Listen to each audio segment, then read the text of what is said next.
Hello students, welcome to the channel WB solutions. Okay, chapter 4 हमने start किया था, rectangular parallelepiped और cuboid, समकोनिक समानांतर षटफलक और आयत घन। ठीक है, और हमने इसका क्वेश्चन नंबर 16 तक पूरा कर लिया था। आज हम 3 क्वेश्चंस कवर करेंगे इस वीडियो में, 17, 18 एंड 19। तो वीडियो को अच्छे से ध्यान से देखिए, क्योंकि तीनों मतलब कि जो भी क्वेश्चंस है वो अगर अच्छे से देखेंगे तभी आपको समझ में आएगा, वरना समझ में नहीं आने वाला है। तो चलो स्टार्ट करते हैं क्वेश्चन नंबर 17 से। क्वेश्चन नंबर 17 देखिए, बहुत ही इजी क्वेश्चन है। यहाँ लिखा हुआ है 2.1 मीटर लंबे 1.5 मीटर चौड़े एक आयताकार घन जैसे हौज का आधा भाग जल से भरा हुआ है। ठीक है, इस हौज में 630 लीटर जल पुनः डाल दिया गया तो जल की गहराई कितनी बढ़ जाएगी, ये हमें बताना है। इसका मतलब हमें हाइट फाइंड करना है, और हमारे पास वॉल्यूम भी कहीं ना कहीं दे दिया है, हमारे पास लेंथ एंड ब्रेथ है। तो यहाँ से हम हाइट क्या करेंगे, इजिली निकाल लेंगे, क्योंकि हमें पता है कि किसी भी आयताकार घन का जो वॉल्यूम का फॉर्मूला होता है वो उसको हम लगा के यहाँ इजिली हम फाइंड कर सकते हैं। तो चलो इसे हम बनाते हैं। Okay, question number 17. I'm going to repeat once again. Half of a cubical water tank with the length 2.1 meter and the breadth 1.5 meter is filled with the water.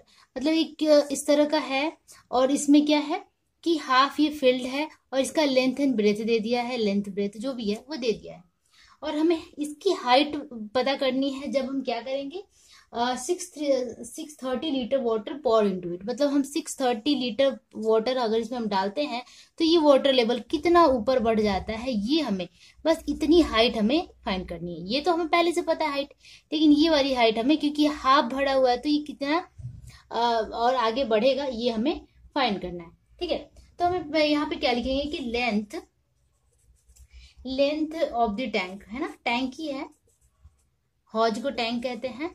Tank equals कितना है, 2.1 मीटर। ओके, मीटर में दिया हुआ है, तो ये आपका 630 litre में दिया हुआ है। तो जब भी लीटर आए ना तो आपको क्या करना है कि मीटर को डेसीमीटर में चेंज कर देना है। ठीक है, तो जब मीटर को डेसीमीटर में चेंज करेंगे तो क्या करेंगे, 2.1 मल्टीप्लाई 10 दैट इज 21 डेसीमीटर। ठीक है, अब डेसीमीटर से लीटर दोनों इक्वल होता है, तो इसीलिए मैंने यहाँ पर डेसीमीटर में चेंज कर दिया। ओके, अब हम ब्रेथ लिख देते हैं। ब्रेथ ऑफ द टैंक कितना दिया हुआ है, 1.5 मीटर। इसको भी 10 से मल्टीप्लाई कर दें तो आ जाएगा कितना, 15 डेसीमीटर। ठीक है, 15 डेसीमीटर ब्रेथ आ गया। एंड हाइट इंक्रीज कितना हुआ, इसे हमें मानना होगा। ठीक है, तो लिखेंगे कि लेट हाइट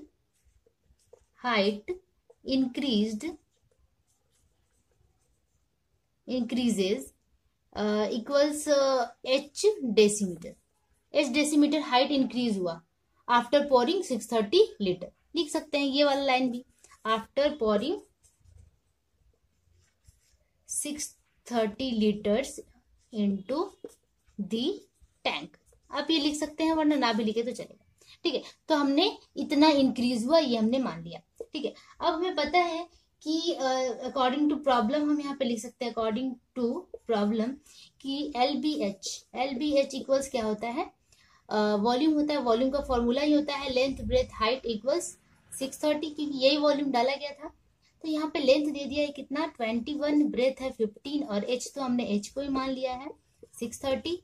यहाँ से h हम निकाल लेंगे तो 630 डिवाइडेड 21 मल्टीप्लाई 15। ठीक है, अब यहाँ से हम कैलकुलेट कर लेते हैं।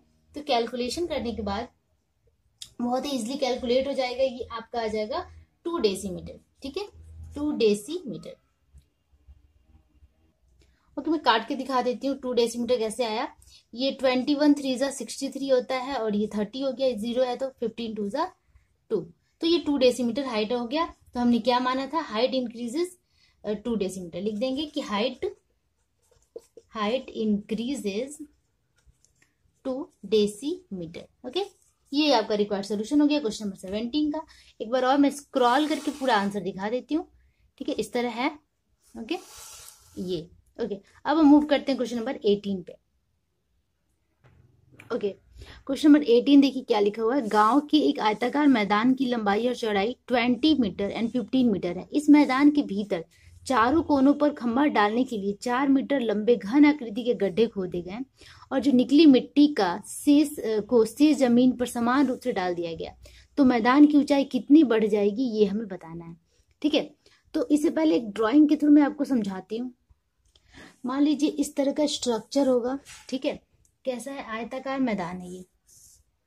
आयताकार मतलब रेक्टेंगुलर फील्ड है और इसके चारों कोनों पे गड्ढा खोदा गया और वो भी कैसा शेप का है कि क्यूबिकल शेप का गड्ढा खोदा गया। ठीक है, और इस गड्ढे से जो मिट्टी निकाली गई, ये जो शेष जमीन है, मतलब कि जो बाकी का हिस्सा आपको दिख रहा है, मैं इसको इससे दिखाना चाहूंगी। इस वाले पार्ट में वो मिट्टी को डाल दी गई यहाँ। ठीक है, तो पहले अगर इसका हाइट जो भी था उससे ये कितना हाइट ऊपर को बढ़ा। ठीक है, कितना हाइट ऊपर को बढ़ा ये हमें फाइंड करना है। ठीक है, तो चलो इसे हम कैलकुलेट करते हैं। सबसे पहले हमें क्या करना होगा कि इस रेक्टेंगुलर फील्ड का हमें एरिया फाइंड करना होगा, क्योंकि इसका लेंथ दे दिया है 20 मीटर एंड ब्रेथ दे दिया है 15 मीटर। ठीक है, तो पहले एरिया फाइंड कर लेते हैं। Area of rectangular field equals length into breadth, that is 20 multiply 15। ठीक है, मल्टीप्लाई करने पे आ जाएगा इतना 300 स्क्वायर मीटर। ठीक है, एरिया हमने यहाँ फाइंड कर लिया। उसके बाद क्या है कि एरिया ऑफ द लैंड, ये जो एरिया है ये कैसा है, देख के ही लग रहा है कि ये स्क्वायरिकल शेप है, तो इसका भी एरिया हम निकालेंगे। ठीक है, तो लिखेंगे area of the land of 4 pillars. मतलब जो पिलर्स के लिए जो लैंड हमने रखा था उसका एरिया कितना होगा। तो जब एक का एरिया निकालेंगे तो क्या होता है कि लेंथ का स्क्वायर होता है, और लेंथ कितना था 4 मीटर था। 4 मीटर का एक लेंथ था इसका मतलब कि 4 का स्क्वायर हम करेंगे, है ना। एरिया, स्क्वायर के एरिया का फॉर्मूला ही होता है कि साइड का स्क्वायर 4 स्क्वायर। बट यहाँ पे एक जगह नहीं खोदा गया, 4 जगह खोदा गया है, तो हम इसे 4 से मल्टीप्लाई कर देंगे। ठीक है, तो ये कितना आ जाता है, मल्टीप्लाई करने के बाद आ जाएगा ये 64 स्क्वायर मीटर। ठीक है, आपको समझ में आ गया। Only we are finding here area of land. ठीक है, यहाँ बस एरिया ऑफ लैंड ही हम निकाल रहे हैं, वॉल्यूम नहीं निकाल रहे हैं। तो आप ध्यान दीजिएगा कि एरिया का फॉर्मूला स्क्वायर का फॉर्मूले के अकॉर्डिंग होगा, क्योंकि स्क्वायरिकल शेप का है। ठीक है, अब चलते हैं क्या कि रिमेनिंग पार्ट ऑफ लैंड कितना बचा इसको छोड़ के, तो लिखेंगे कि रिमेनिंग पार्ट ऑफ लैंड। अब ये टोटल एरिया हमारा कितना है 300 है, और इसमें से ये चारों जगह को हमने डिलीट कर दिया, हटा दिया। इसका मतलब इस 64 को माइनस कर दिया, तो हमें क्या मिल जाएगा, ये रिमेनिंग जो रेड डॉटेड है वो मिल जाएगा। तो 64 माइनस करने के बाद 236 स्क्वायर मीटर आ गया हमारा रिमेनिंग पार्ट ऑफ लैंड। ठीक है, अब बोल रहे हैं कि इस रिमेनिंग पार्ट ऑफ लैंड में कितनी हाइट इंक्रीज हो जाएगी जब इस मिट्टी को इसमें डाल देंगे। इसका मतलब इसके वॉल्यूम को हम इसमें डाल रहे हैं, तो जब वॉल्यूम को हम इसमें डाल रहे हैं तो वॉल्यूम भी तो हम इसका निकालेंगे, ये जो पार्ट है इसका हम वॉल्यूम निकालेंगे इसका। ठीक है, इन चारों का हम वॉल्यूम निकालेंगे। तो लिखते हैं कि वॉल्यूम ऑफ अर्थ या फिर सॉइल लिखेंगे यहाँ पे, सॉइल डग या फिर रिमूव्ड लिखते हैं, सॉलिड रिमूव्ड। ओके, सॉलिड कितना रिमूव, सॉइल कितना रिमूव किया गया उसका हमें क्या निकालना है, वॉल्यूम निकालना है। तो वॉल्यूम का फॉर्मूला क्या होता है, ये क्यूबिकल शेप का है तो क्यूब के वॉल्यूम का फॉर्मूला होता है कि ए क्यूब, मतलब कि जो साइड होता है उसका क्यूब। साइड है यहाँ पे 4 का क्यूब कर देंगे, बट यहाँ पे 1 नहीं है 4 है, तो इसे 4 से मल्टीप्लाई कर देंगे। ठीक है, तो अब इसका वॉल्यूम निकल जाएगा कितना, मल्टीप्लाई करने के बाद 256 क्यूबिक मीटर। ठीक है, ये वॉल्यूम है इसलिए क्यूबिक मीटर हुआ, ये एरिया था तो स्क्वायर मीटर हुआ। ओके, तो ये हमने वॉल्यूम निकाल लिया। अब इस वॉल्यूम को हम क्या करेंगे, इसमें डाल देंगे। तो जब डालेंगे तो कितना हाइट इंक्रीज हुआ ये हमें फाइंड करना है। तो हम क्या करेंगे, जो ये आया यहाँ पे मान लेंगे कि लेट दी हाइट इंक्रीजेज इक्वल्स x। ठीक है, x मीटर हाइट इंक्रीज हुआ। ओके, तो x मीटर हाइट इंक्रीज हुआ। और हमारे पास जो रिमूव्ड वॉल्यूम था कितना था, इतना था। 256 मल्टीप्लाई एक्स जब कर देंगे तो ये किसके एरिया के बराबर आ जाएगा, ये आ जाएगा, sorry I am so sorry, ये हमारा रिमेनिंग पार्ट ऑफ लैंड था ना, sorry, remaining part of land इतना स्क्वायर मीटर था। जब इस स्क्वायर मीटर को, ये तो पहले ही स्क्वायर मीटर में है, मतलब कि लेंथ एंड ब्रेथ इसमें है, ठीक है, 236 में, और हाइट के साथ हम मल्टीप्लाई कर देंगे तो हमें मिलेगा क्या, वॉल्यूम, है ना। Length L B H is to volume होता है। या फिर आप इस तरह सिंपल समझ सकते हैं कि हाइट कितना बढ़ा ये निकालने के लिए हमें क्या करना होगा कि रिमेनिंग पार्ट ऑफ एरिया के साथ इस हाइट को मल्टीप्लाई करेंगे तो हमें ये इसके वॉल्यूम के बराबर हो जाएगा, ठीक है, जो रिमूव्ड सॉइल के वॉल्यूम के बराबर, क्योंकि रिमूव्ड सॉइल का वॉल्यूम ही हम डाल रहे हैं इसमें, तो ये 256 यहाँ आएगा। ओके, अब इसे हम इजिली कैलकुलेट कर लेते हैं। x is equal to 256 divided 236, इसे हम काट छाट करेंगे तो आएगा आपका 64/59, दैट इज 1/5/59, इतना मीटर। तो x हमने क्या माना था, हाइट इंक्रीजेस, ठीक है, height increases of remaining field, ठीक है, तो रिमेनिंग फील्ड का ये क्या आया, हाइट आया। तो हम यहाँ लिख सकते हैं कि हाइट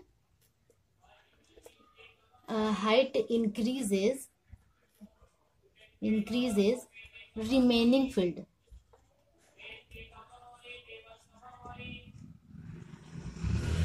इक्वल्स 1/5/59 मीटर, ठीक है। हाइट कितना इंक्रीज हो जाएगा, इतना इंक्रीज हो जाएगा, ठीक है। होप आप लोग को समझ में आया होगा। मैंने अपनी तरीके से पूरा कोशिश किया कि आप लोग को ये क्लियर हो, तो आप 2 से 3 बार देखेंगे तो क्लियर हो जाएगा, कोई कंफ्यूजन नहीं होगी। अब हम मूव करते हैं नेक्स्ट क्वेश्चन नंबर 19 पे।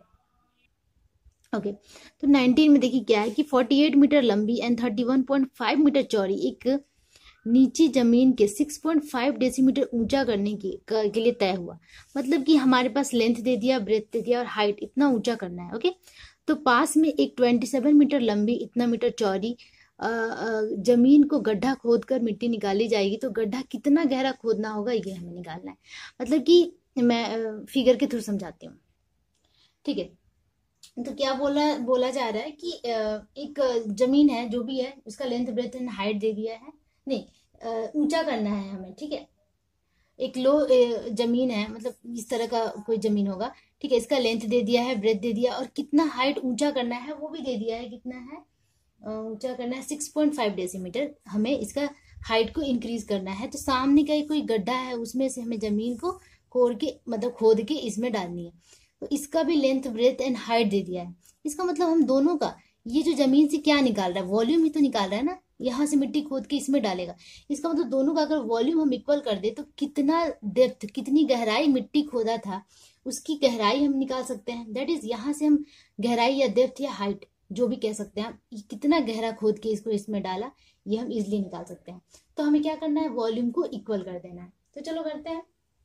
यहाँ मान लेते हैं कि let the depth of hole, जो हमने गड्ढा खोदा इसमें डालने के लिए, इक्वल्स x मीटर, ठीक है। And volume of earth, volume निकालेंगे ऑफ अर्थ रिमूव्ड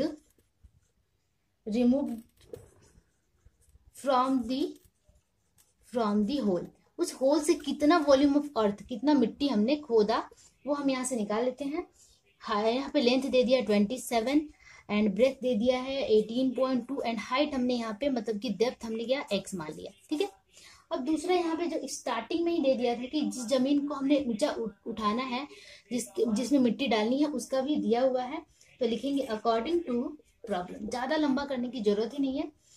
कितना दिया हुआ है ये तो हम पहले लिख लेते हैं, 27 मल्टीप्लाई 18.2 मल्टीप्लाई x, क्योंकि LBH होता है, ठीक है, वॉल्यूम का फॉर्मूला।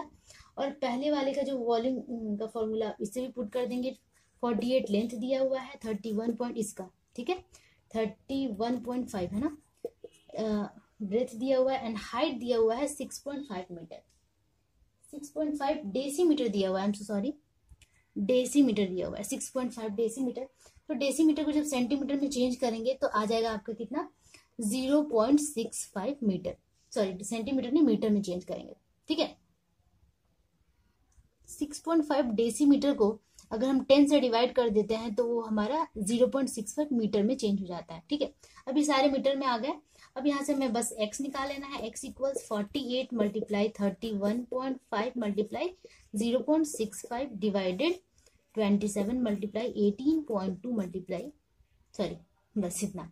अब इसे आप कैलकुलेट कर लीजिए, ठीक है। बहुत ही ध्यान से कैलकुलेट करना होगा, सारे पॉइंट्स को हटाने होंगे। अगर यहाँ पॉइंट हटाए तो यहाँ पे 10 लग गया, पॉइंट हटाए तो यहाँ पे 100 लग गया, यहाँ से पॉइंट हटाए तो यहाँ 10 लग गया, 10 से 10 कैंसिल हो गया। अब कैलकुलेशन आप खुद कर लेना, ठीक है। मैंने इसको करके रखा था, तो आपका जैसे ये 48 multiply 315 multiply 65 divided 27 multiply 80 102 multiply 100 इतना था, ठीक है। अब इसे आप कैलकुलेट करेंगे तो ये काट छाट के आपका 2 मीटर आ जाएगा, ठीक है। तो डेप्थ ऑफ द होल, कितना होल काटा गया था, 2 मीटर गहरा काट के इसमें मिट्टी डाली गई थी। तो हम यहाँ पे लिखेंगे कि depth of the hole equals 2 metre, ठीक है। तो यही आपका रिक्वायर्ड सोल्यूशन हो गया क्वेश्चन नंबर 19 का। मैंने कहा था कि मैं 3 क्वेश्चंस यहाँ पे कवर कराऊंगी, तो यहाँ पे 3 क्वेश्चंस कवर हमने कर लिया। और होप आप लोग को मेरा समझाने का तरीका, वे ऑफ टीचिंग अच्छा लगा। अगर अच्छा लगे तो प्लीज़ कमेंट में ज़रूर बताइए, मुझे अच्छा लगता है, ठीक है। और अगर आपको यह हमारे वीडियोज़ से हेल्प मिल रही है अभी तक, तो उसे भी हमें शेयर ज़रूर कीजिए। ओके, तब तक के लिए keep practising and keep watching. Bye bye.